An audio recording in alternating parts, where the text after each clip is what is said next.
My name is Ben Tadchuk and I'm 8 years old. I like to play soccer and I like to play basketball.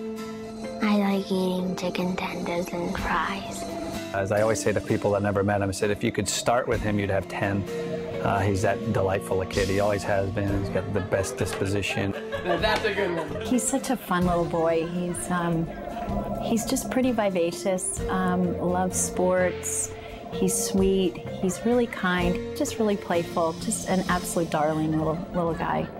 When Ben Sawchuk came into the pediatric ICU at Hopkins, he came in as a head injury. He was riding his bike and got hit by a car, and he was critically ill. He was one of the sickest brain-injured patients that we have seen. He came in a coma, so it was not medication-induced. That was the injury, the severe injury to the brain, put him in a coma. You don't know when somebody's in this type of a coma whether they will come out of it or not. You don't know if they do survive, what return of function will there be? Will they be able to walk?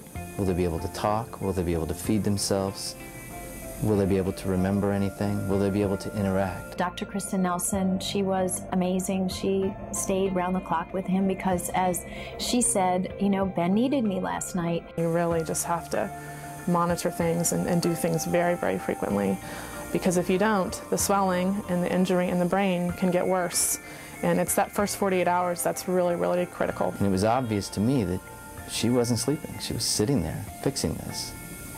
And that's very clearly the reason why he survived. We say they kind of checked their egos at the door because it was all about Ben and it was all about his life and his survival, and they worked amazing hours and they were very dedicated to him, and I can't say enough about them. I mean, they saved his life.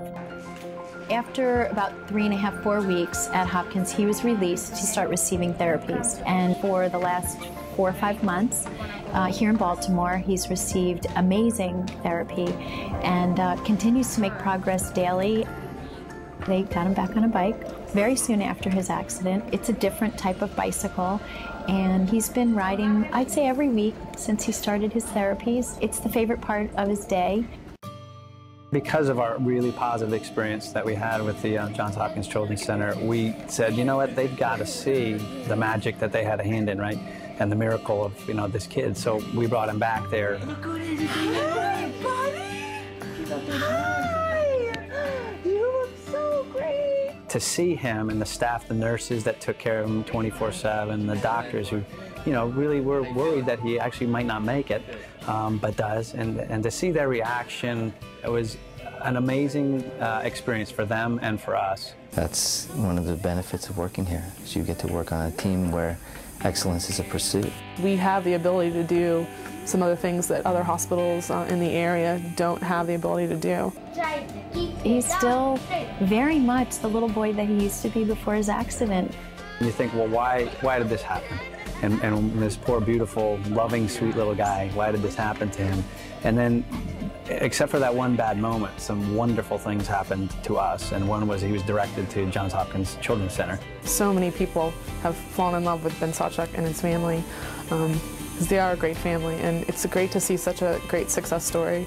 He is one big reason why you never give up hope, no matter how serious the brain injury is. You don't give up hope.